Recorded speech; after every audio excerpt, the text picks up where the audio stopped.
ஆண்டவர் சொல்றார், என்னை நோக்கி கூப்பிடு, நான் உனக்கு பதில் தருவேன். தம்மை நோக்கி கூப்பிட்ட பிள்ளைகளை தேவன் ஆசீர்வதிப்பார். ஜனங்களுக்காக பரிதபிக்கிற தேவன், மனதுருக்கமுள்ள ஒரு தேவன் உங்களுக்காக மனதுருகுகிறார்.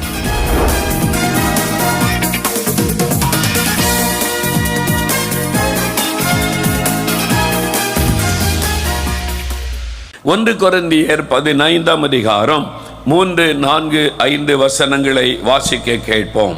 நான் அடைந்ததும் உங்களுக்கு பிரதானமாக ஒப்புவித்ததும் என்னவென்றால், கிறிஸ்துவானவர் வேத வாக்கியங்களின்படி நமது பாவங்களுக்காக மரித்து அடக்கம் பண்ணப்பட்டு வேத வாக்கியங்களின்படி 3ஆம் நாளில் உயிர்த்தெழுந்து கேபாவுக்கும் பின்பு பன்னிருவருக்கும் தரிசனமானார்.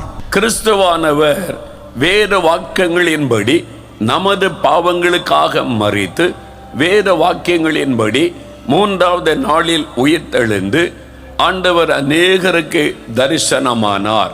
அவருடைய சீஷர்களுக்கு தரிசனமானார். ஒரே சமயத்தில் 500க்கும் அதிகமான பேருக்கு தரிசனமானார்.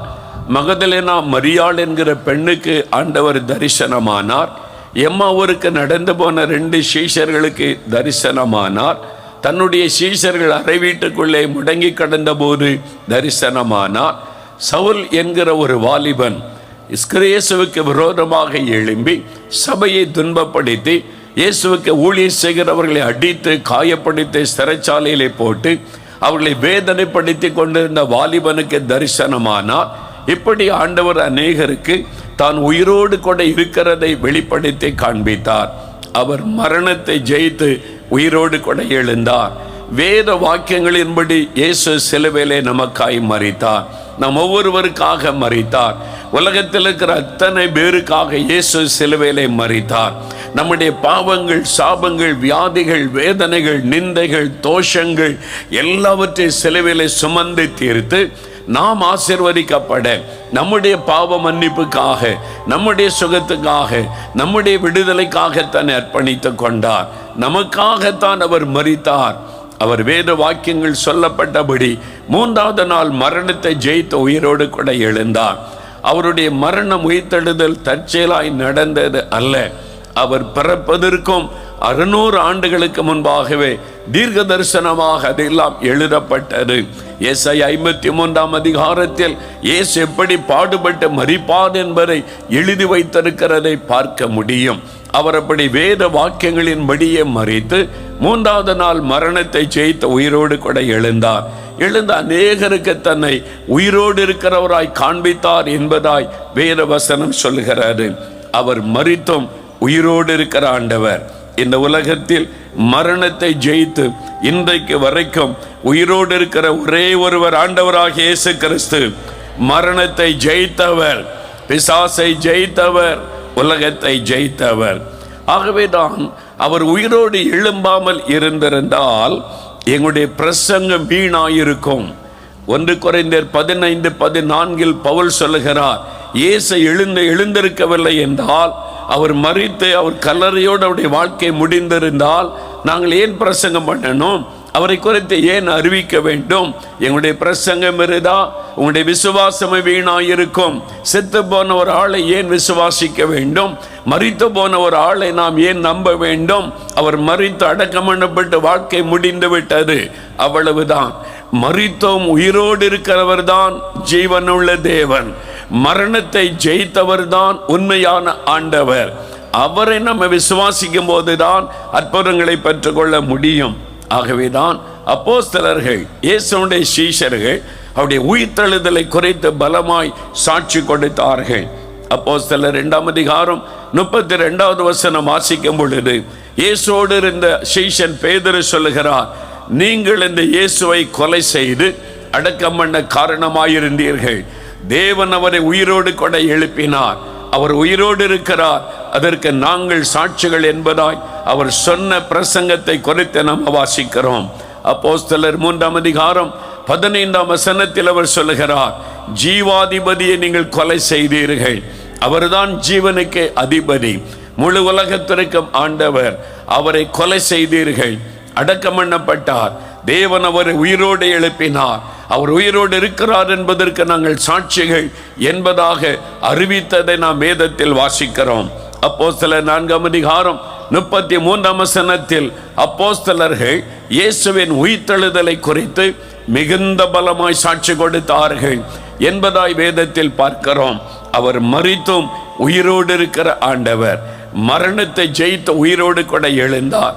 ஆகவே நான் இயேசுவை பற்றி பிரசங்கம் பண்ணின எல்லா இடங்களிலும் இயேசு எப்படி அற்புதம் செய்தாரோ அதே மாதிரி அற்புதங்கள் நடைபெற்றது. இயேசு கிறிஸ்து உயிரோடு இருந்த நாட்களில் ஜனங்களுக்கு அற்புதங்களை செய்தார். சப்பாடிகள் நடந்தார்கள், குருடர் பார்வை அடைந்தார்கள், பிசாசின் கட்டளின் மக்கள் விடுதலை பெற்றார்கள், ஜனங்களுடைய கண்ணீர் துடைக்கப்பட்டது, அற்புத அடையாளங்கள் நடைபெற்றது.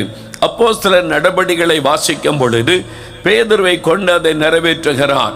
பிறவி சப்பானியை நடக்க பண்ணுகிறார், மரித்தோரை எழுந்திருக்க பண்ணுகிறார், திமிர்வாதக்காரனை குணமாக்குகிறார். இந்த அற்புதங்கள் எல்லாம் பேதுருவை கொண்டும் தேவன் நிறைவேற்றுகிறார். ஸ்தேவான் என்று அருமையான சீஷனை கொண்டும் பலத்த அற்புத அடையாளங்களை ஆண்டவர் செய்தார் என்று வேதத்திலே பார்க்கிறோம். அப்போஸ்தலர் 8ஆம் அதிகாரத்தில் பிலிப்பு என்கிற சுவிசேஷகன் இயேசுவை போய் அறிவித்த பொழுது திமிர்வாதக்காரர்களும் சப்பானிகளும் குணமாக்கப்படுகிறார்கள், அசுத்த ஆவிகள் அலறிக்கொண்டு ஓடுகிறது, மக்கள் விடுதலை அடைகிறார்கள். அந்த அற்புதங்கள் இங்கே பதிவு செய்யப்பட்டிருக்கிறது. பவுல் அப்போஸ்தலனை தேவன் தெரிந்தெடுத்து அவர் போகிற இடமெல்லாம் பலத்த அற்புதங்கள், மரித்தோரும் எழுப்பப்படுகிறார்கள், சப்பானிகள் குணமாக்கப்படுகிறார்கள். இந்த அற்புதங்கள் எல்லாம் எதற்காக, ஏன் இந்த அற்புதங்கள் நடக்கிறது? மார்க் 16ஆம் அதிகாரம் 20வது வசனம் சொல்லுகிறது, சீஷர்கள் எங்கும் தெரிந்து இயேசுவை பிரசங்கம் பண்ணினார்கள். ஆண்டவர் அவர்களோடு கூட, இயேசு கிறிஸ்து அவர்களோடு கூட கிரியை நடப்பித்து அவர்களால் நடந்த அடையாளங்கள் அற்புதங்களினாலே வசனத்தை உறுதிப்படுத்தினார். ஏன் இந்த அற்புதங்கள் நடக்கிறது? ஊழியக்காரனை பெருமைப்படுத்த அல்ல, பேதுருவை பெருமைப்படுத்த அல்ல, பவுலை பெருமைப்படுத்த அல்ல, பிலிப்பை பெருமைப்படுத்த அல்ல. இவர்கள் சொல்லுகிற இயேசுவாகிய நான் உயிரோடு கூட இருக்கிறேன், அவர் சொல்லுகிற வார்த்தை சத்தியம், இவர்கள் சொல்லுகிற வார்த்தை உண்மை என்பதை விளங்க பண்ணும்படி வசனத்தை உறுதிப்படுத்தும்படி தான் ஆண்டவர் அற்புதம் செய்கிறார். இன்றைக்கும் ஏன் அற்புதங்கள் நடக்கிறது? ஏன் இப்படி ஜனங்கள் வந்து சாட்சி சொல்லுகிறார்கள்? மோகலாசரை பெருமைப்படுத்த அல்ல, இந்த மோகலாசர் சொல்லுகிற இயேசுவாகிய நான் உயிரோடு கூட இருக்கிறேன், இன்றைக்கும் அற்புதம் செய்கிறேன், சொல்லப்படுகிற வார்த்தை உண்மைதான் என்பதை உறுதிப்படுத்துவதற்கு தான் ஆண்டவர் அற்புதம் செய்து கொண்டிருக்கிறார். அவர் உயிரோடு இருப்பதை விளங்க பண்ணவும், சொல்லப்படுகிற வார்த்தை சத்தியம், அது உண்மைதான் என்பதை விளங்க பண்ணவும் ஆண்டவர் அற்புதம் செய்கிறார். அதே ஆண்டவர் தான் இங்கே வைராக்கத்தோடு வந்திருக்கிறார். இங்கே சொல்லப்படுகிற வார்த்தை சத்தியம், இங்கே சொல்லப்படுகிற வார்த்தை உண்மை, அதை நிரூபிக்கும்படியான அற்புதங்களை இன்றைக்கும் ஆண்டவர் செய்ய போகிறார். அதற்காகத்தான் உயிர்த்தெழுந்த இயேசுவாக இன்றைக்கு நமத்திலே பிரசன்னமாக இருக்கிறார். இந்த உயிர்த்தெழுந்த ஆண்டவர் இயேசு இந்த உலகத்தில் அவர் உயிர்த்தெழுந்த உடனே அநேகருக்கு தன்னை வெளிப்படுத்தின சம்பவங்கள் வேதத்தில் எழுதப்பட்டிருக்கிறது. அதிலே யோவான் எழுதின சுவிசேஷம் 20ஆம் அதிகாரம் 19-20 வசனங்களை வாசிக்க கேட்போம். வாரத்தின் முதல் நாளாகிய அன்றைய தினம் சாயங்கால வேளையிலே சீஷர்கள் கூடியிருந்த இடத்தில் யூதர்களுக்கு பயந்ததினால் கதவுகள் பூட்டி இருக்கையில் இயேசு வந்து நடுவே நின்று உங்களுக்கு சமாதானம் என்றார். அவர் இப்படி சொல்லி தம்முடைய கைகளையும் விலாவையும் அவர்களுக்கு காண்பித்தார். சீஷர்கள் கர்த்தரை கண்டு சந்தோஷப்பட்டார்கள். இயேசு வந்து நடுவே நின்று உங்களுக்கு சமாதானம் என்றார். சீஷர்கள் பயந்து கொண்டிருக்கிறாங்க. இயேசுவையே கொலை செய்து விட்டார்கள், இயேசுவை அடக்கம் பண்ணி ஆகிவிட்டாரு. அவரை நம்பி நம்முடைய வேலைகளை விட்டு, குடும்பத்தை விட்டு, இனிமேல் இயேசுதான் என்று அவரை நம்பி வந்தோம். 3.5 ஆண்டு காலம் அவரோடு கூட நாம் இருந்தோம். அவர் தான் நமக்கு உணவளித்தார், அவரோடு கூட தங்கினோம், அவர் உடை கொடுத்தார், எல்லாவற்றையும் பார்த்து கொண்டார். அவர் தான் வாழ்க்கை என்று வந்தோம். இப்பொழுது திடீரென்று அவர் மரித்து விட்டார், அடக்கம் பண்ணப்பட்டு விட்டார். இனி என்ன செய்வது? ஒரு பயம். அவனுடைய உள்ளத்துக்குள்ள ஒரு பயம், பயந்து அவர்கள் அந்த அறை வீட்டுக்குள்ளே முடங்கி இருந்தார்கள் என்று வேதம் சொல்லுகிறார். பயம், மனிதரை குறித்த பயம். இந்த மதவாதிகள், இந்த மத தலைவர்கள் இயேசுவையே கொன்று விட்டார்களே, நம்மையும் கொன்று விடுவார்கள் என்ற மனிதரை குறித்த பயம், மரண பயம். இயேசுவை கொலை செய்தவர்கள் நம்மையும் கொன்று போடுவார்களோ என்கிற மரண பயம். இதுவரைக்கும் எல்லாவற்றையும் விட்டு இயேசுவை நம்பி வந்தோம், இனி எப்படி வாழ போகிறோம், எதிர்காலத்தை குறித்த பயம். எல்லா பக்கமும் பயம். ஒரு பக்கம் மனிதரை குறித்த பயம், இன்னொரு பக்கத்தில் மரணம் நேர்ந்து விடுமோ என்கிற பயம், இன்னொரு பக்கம் எப்படி வாழ போகிறோம். 3.5 ஆண்டு காலம் வீட்டையே விட்டுவிட்டு இந்த இயேசுதான் கதி என்று வந்தோம், இனிமேல் எப்படி வாழ போகிறோம் என்கிற பயம். பலவிதமான பயம் சூழ்ந்திருக்கிறது. அதனால் அறை வீட்டை விட்டு வெளியே போகாதபடி அந்த ரூமுக்குள்ளே முடங்கி கிடக்கிறார்கள். இயேசு வந்து நிற்கிறார். இயேசு வந்து நின்று சொல்லுகிறார், உங்களுக்கு சமாதானம், பயப்படாதுங்க. ஏன் பயப்படுகிறீர்கள்? நான் உயிரோடு இருக்கிறேன், மரணத்தை ஜெயித்த உயிரோடு எழுந்திருக்கிறேன், பயப்படாதிருங்கள்.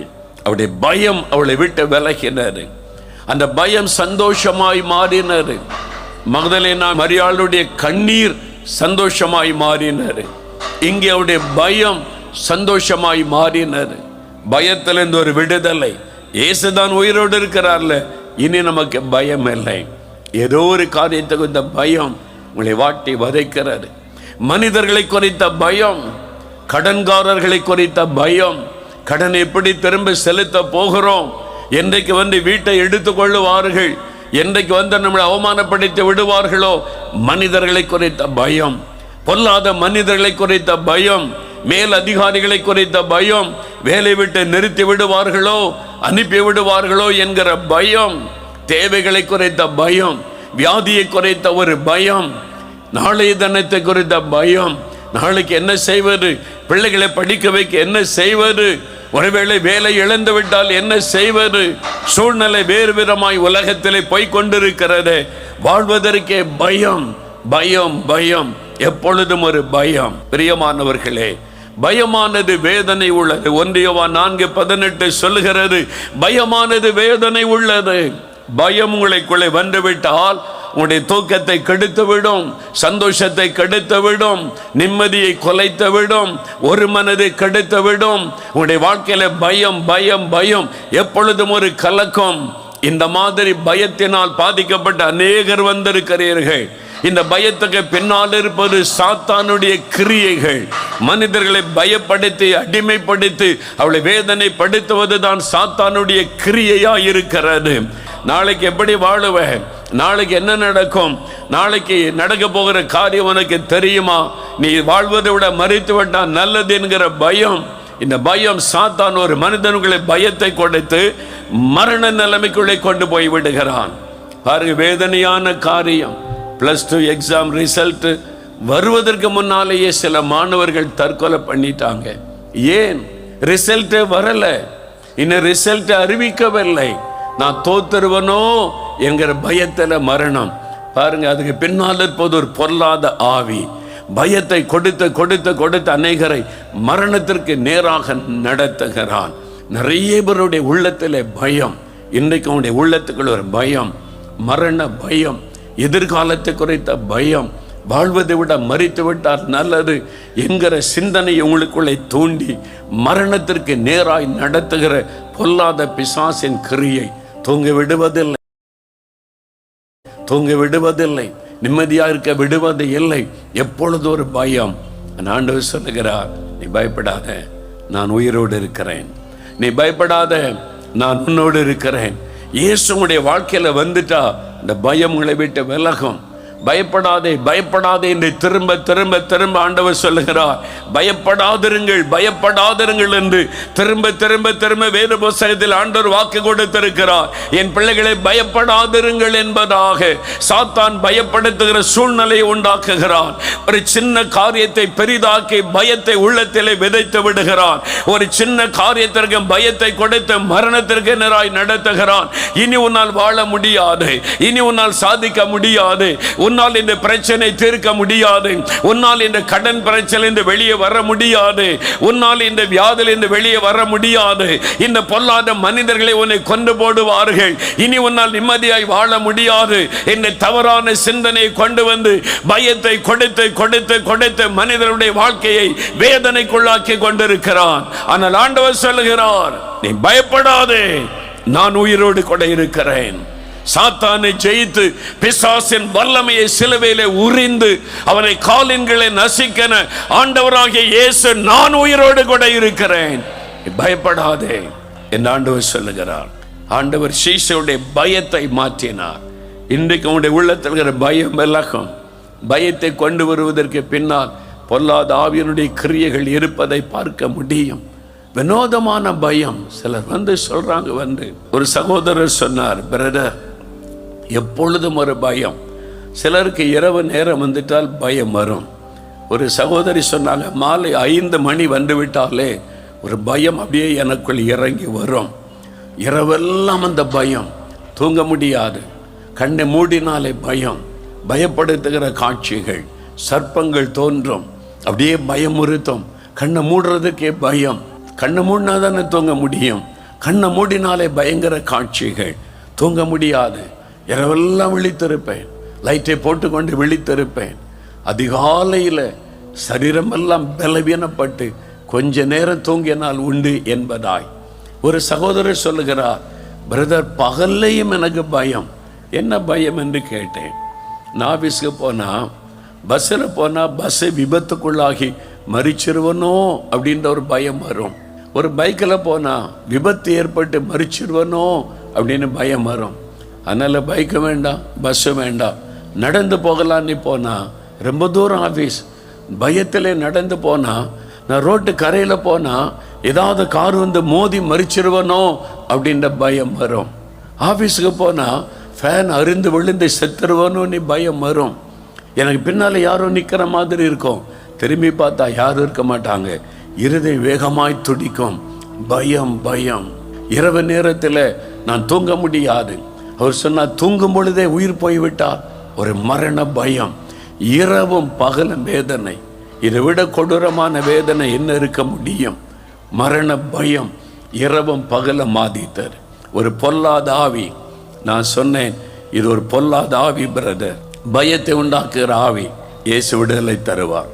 ஒரே வழி, இயேசு உங்களுடைய உள்ளத்தில் வரணும். அவர் உங்களுக்குள்ள வந்துட்டா அந்த ஆவி தானாய் விலகும். வெளிச்சம் வந்துட்டா இருள் தானாய் விலகும். இருளை போன்னு சொல்ல வேண்டிய அவசியம் இல்லை. வெளிச்சம் வந்துட்டால இருள் விலகித்தான் ஆக வேண்டும். அவருக்கு இடம் கொடுங்க. ஆண்டவரிடத்தில் உங்களுடைய பாவங்களை அறிக்கையிட்டு, என் உள்ளத்தில் வாங்க, எனக்கு நீங்கள் வேணும்னு கேளுங்க. அவர் இயேசு உள்ளத்தில் ஏற்றுக்கொண்டார், முழு இருதயத்தோடு ஏற்றுக்கொண்டார். அன்றைக்கு போன இருள், அன்றைக்கு போன பிசாசு திரும்பி வரவே இல்லை.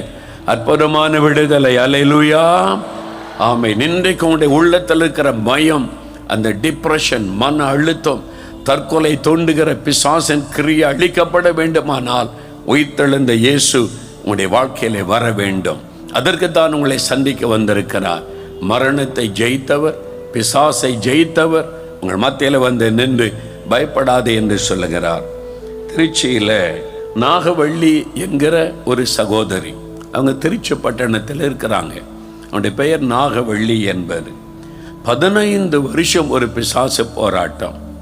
அவங்களுக்கு சொன்னாங்க, யாரும் உங்களுக்கு பில்லி சூனியம் பண்ணிட்டாங்க, மந்திரவாதம் பண்ணனால இந்த ஆவி வந்து உங்களை தாக்குகிறது என்று சொல்லி தினந்தோறும் மரண வேதனை. அவங்க சொன்னாங்க, 13 வருஷமா தூங்கினதே இல்லையா, தூங்கவே விடாத அந்த ஆவி. பயமுறுத்தம், ராத்திரி எல்லாம் ஒரு பயம் உண்டாகும். திடீர்னு நடுராத்திரில் கூச்சலிட்டு சத்தமிட்டு கதவை திறந்து கொண்டு வெளியே ஓடுவாங்க. பக்கத்து வீடுகளை கதவெல்லாம் தட்டுவாங்க. தெருவில் இருக்கிற எல்லாருக்கும் தெரிந்து விட்டார். 13 வருஷ போராட்டம். அடுத்தவங்க வீட்டை திறந்து இறக்கப்பட்டு சரி வாமான்னு அங்கே படுத்து தூங்குவார்கள். அந்த ஊருக்கே தெரிகிற அளவுக்கு பிசாசின் போராட்டம்.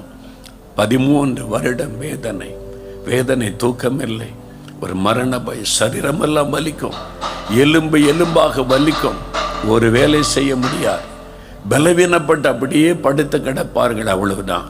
சரீரமெல்லாம் வேதனை, மனதெல்லாம் காயம். நான் ஏன் வாழணும், ஏன் வாழணும், செத்து போன பரவாயில்லையே. கணவர் மனைவி மீது இறக்கப்பட்டு எப்படியாவது விடுதலை பெறணும்னு மந்திரவாதிகிட்ட கூட்டு போனார். இந்த மாதிரி அஞ்சனம் பார்க்கிறவங்கிட்ட கூட்டி கொண்டு போனார். பணம் நிறைய செலவு பண்ணி, லட்சக்கணக்காக செலவு பண்ணி மனைவிடைய விடுதலைக்காக எவ்வளோ பிரயாசப்பட்டார். ஒன்றிலும் பிரயோஜனம் இல்லை. கைவிடப்பட்ட நிலைமையில் மனமே சோர்ந்து போனது. 13 வருஷ போராட்டம். ஒருவர் சொன்னாங்க, இயேசுன்னு ஒரு ஆண்டவர் இருக்கிறார், சத்தியம் டிவியில் ஒரு நிகழ்ச்சி வருகிறத பாருங்க, இலவசமாய் விடுதலை கொடுப்பார், நீங்கள் பணம்லாம் செலவு பண்ண வேண்டாம் என்பதாய். அப்படி ஒரு கடவுளான்னு சொல்லி அந்த நிகழ்ச்சியை பார்த்த பிறகுதான் இப்படி ஒரு ஆண்டவர் இருக்கிறாரா. அவர் காசு கேட்கல, பணம் கொண்டு வான்னு கேட்கல, எனக்கு அது கொண்டு வா இதுவை கொண்டு வான்னு கேட்கல, இலவசமாக விடுதலை தர்றாருன்றாங்க. இப்படி ஒரு கடவுளை இப்போ தானே பார்க்குறேன்னு சொல்லி இங்கே எங்கே ஆராதனை நடக்கிறாரு. 4 மாவட்டத்தில் ஜெபம் நடப்பதை அறிந்து ஒரு திறப்பின் வாசல் ஜெபத்துக்கு கணவர் என்னை கூட்டிகிட்டு போங்க, எங்கெங்கேயோ கூட்டிகிட்டு போனீங்களே, எல்லா இடத்துக்கும் கூட்டிகிட்டு போனீங்களே, எல்லா இடத்துக்கும் நான் சொன்ன கோயிலுக்கெல்லாம் கூப்பிட்டு போனீங்க, மந்திரவாதிகள் எல்லாத்திட்டும் கூப்பிட்டு போனீங்களே, இங்கே கூப்பிட்டு போங்க. சரின்னு அழைத்து கொண்டு வந்தார். அந்த கூட்டத்தில் உட்கார்ந்துருந்தாங்க. பிசாசின் போராட்டத்தில் கஷ்டப்படுறவங்களுக்கு இயேசு விடுதலை கொடுக்கிறார், அவரை கூப்பிடுங்கன்னு சொன்ன போது இந்த சகோதரி கண்ணீரோட இயேசுடைய முகத்தை தேடினாங்க. 13 வருஷமா 15 வருஷம் ஆச்சு, இரவு பகல் தூங்க முடியாமல் கஷ்டப்படுகிறேன், இயேசுவேன்னு கூப்பிட்டாங்க, இயேசுவேன்னு அழுது கூப்பிட்டாங்க. அப்பொழுது அவங்க சொல்கிறாங்க, முதல் முறை வந்திருக்கிறாங்க, அழுது கண்ணீர் விட்டு கதறி கூப்பிடுறாங்க. அவங்க சொல்கிறாங்க, என் பக்கத்தில் இயேசு வந்து நின்றார். அப்படியே வெள்ளை உடை அணிந்தவராய் பிரகாசமாய் வெளிச்சம், கண்ணு கூசக்கூடிய அளவுக்கு வெளிச்சம் வந்தவர் நிற்கிறார். இயேசுவேன்னு கூப்பிடுகிறேன். என் உடம்புல இருந்து ஒரு ஆவியை பிடித்து இழுத்து போட்டார். ஒரு சர்ப்பத்தின் ஆவி, பயங்கரமான ஒரு பொல்லாத ஆவி. இயேசு காலினால் அதை மிதித்தார், அது நசுங்கி போனது. அந்த நிமிஷம் என்னை விட்டு விடுதலை ஆனது. அதிலிருந்து பூரண சுகம். ஒரே ஒரு நாள் இயேசுவின் பாதத்தில் வந்தபோது ஆண்டவர் கொடுத்த விடுதலை. 15 வருஷமாய் வேதனை படித்து கொண்டு இந்த பொல்லாத ஆவி இயேசு என்கிற உயிர்த்தெழுந்த ஆண்டவர் வந்தவுடன் பிரத்யட்சமாய் அவர் தோன்றி விடுதலை கொடுத்தார். அதே இயேசு இன்னைக்கு இங்கே தான் இருக்கிறார். நீங்கள் முழு இருதயத்தோடு கூப்பிட்டா உங்களுக்கும் அவர் வெளிப்படுவார், உங்களுக்கும் இன்றைக்கு அற்புதம் செய்வார். பிரியமானவர்களே, ஏதோ ஒரு காரியத்தை குறித்து பயந்து கொண்டிருக்கீங்களா? அதனால தான் ஆண்டவர் இன்னைக்கு உங்களோட பேசினார். பாருங்க, பயத்தை சந்தோஷமாக சமாதானமாக மாற்றிட்டார். உங்கள் வாழ்க்கையில் இருக்கிற பயத்தை அவர் சந்தோஷமாக மாற்றி விடுவார். இயேசு சொல்கிறேன், நான் உயிரோடு இருக்கிறதில்ல, நீ ஏன் பயப்படணும்? அந்த உயிர்த்தெழுந்த இயேசுவை சொந்தமாக்கி கொள்ளுங்க.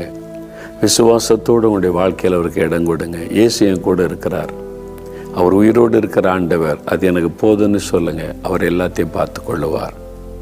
பயமெல்லாம் ஓடி மறைஞ்சிரும். உள்ளத்தில் எப்போவுமே ஒரு ஆத்ம அமைதி, சமாதானம் இருக்கும். இன்றைக்கி அந்த சமாதானம் உள்ளத்தில் இருக்குதா? சமாதான குறைவு காணப்படுகிறதா? யோசித்து பாருங்கள். அப்படியே உங்களுடைய வலதுகரம் உயர்த்துங்க. தகப்பனே, நீர் சிலுவையிலே மறித்து அடக்கம் பண்ணப்பட்ட 3ஆவது நாள் உயிரோடு எழுந்தீர். நீர் உயிர்த்தெழுந்தது எனக்காக. என்னுடைய பயத்தை மாற்றி எனக்கு சமாதானம் கொடுக்க, எனக்கு அற்புதம் செய்ய, என்னை குணமாக்க, எனக்கு விடுதலை கொடுக்க, எனக்காகவே நீர் மறித்து உயிர்த்தெழுந்தீர். நான் அதை விசுவாசிக்கிறேன். இப்பொழுது யார் யார் விசுவாசத்தை ஜெபிக்கிறார்களோ அவர்கள் மீது உம்முடைய வல்லமை இறங்கட்டும். இயேசுவின் நாமத்தில் சுகமளிக்கிற வல்லமை இறங்கட்டும். இயேசு கிறிஸ்துவின் நாமத்தில் விடுதலின் வல்லமை இறங்கட்டும். ஒவ்வொருவரையும் தொடும், ஒவ்வொருவருக்கு அற்புதம் செய்யும், ஒவ்வொருவரையும் மகிழ பண்ணும். அவங்க விரும்புகிற காரியத்தில் அற்புதம் நடக்கட்டும். இயேசுவின் நாமத்தில் நீ செய்து விட்டதற்காக ஸ்தோத்திரம், ஸ்தோத்திரம், ஸ்தோத்திரம். அப்பா, உம்முடைய பிள்ளைகள் இன்றைக்கு பெற்றுக்கொண்ட ஆசீர்வாதத்திலே நிலைத்திருக்க கிருபை கொடும். இயேசு கிறிஸ்துவின் நாமத்தில் ஜெபிக்கிறோம் பிதாவே. ஆமேன், ஆமேன். இயேசு விடுவிக்கிறார் யூடியூப் சேனலை சப்ஸ்கிரைப் செய்திடுங்கள். சப்ஸ்கிரைப் பட்டனை கிளிக் செய்து பெல் சின்னத்தையும் கிளிக் செய்து அன்றாட புது நிகழ்ச்சிக்கான தகவலை பெற்றிடுங்கள்.